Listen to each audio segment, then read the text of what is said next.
Once upon a time in the highlands of Obudu, where the mist danced among the hills and monkeys chattered in the trees, there lived a great drummer named Atum. Etum was no ordinary drummer. His drum was carved from the heart of an iroko tree, and it was said to speak the language of the ancestors.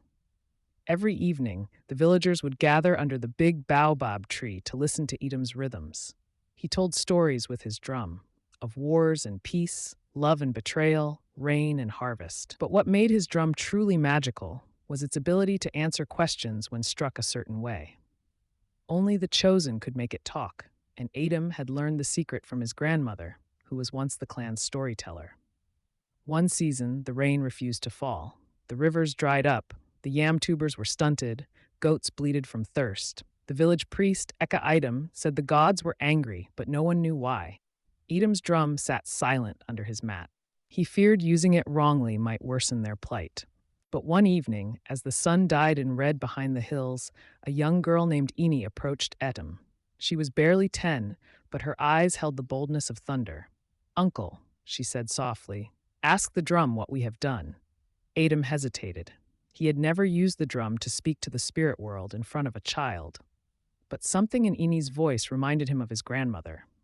That night, he brought out the drum to the center of the village. The air was still. Not even the crickets chirped. Edom closed his eyes and struck a series of sacred beats. Pa-ta-ta, pa-ta-ta-ta, do-do-pa. The drum echoed across the valley, then suddenly answered, "The river spirit is angry, for the sacred palm grove was cut. The old tree, home to her child, fell without sacrifice or song." The villagers gasped. It was true. Several youths had recently cleared the sacred grove to build a football field. They thought the tales of spirits were just old wives. Ika Idom dropped to his knees. "We must make amends." The next morning, the entire village gathered with offerings. Calabashes of palm oil, kola nuts, goat's blood, and a new song composed by Ini herself. She had a sweet voice that seemed to melt the clouds. As she sang and Etum drummed, the skies darkened. Then came a mighty thunderclap, and the rains poured down as though the heavens wept with joy. The river swelled, frogs croaked in praise, and the fields soaked in relief. From that day, the grove was protected, and Ini, though still a child, was named the keeper of stories, trained to one day take Edom's place. Moral: do not cut what you do not understand. In every tree, a spirit may live. In every drumbeat, a voice may speak.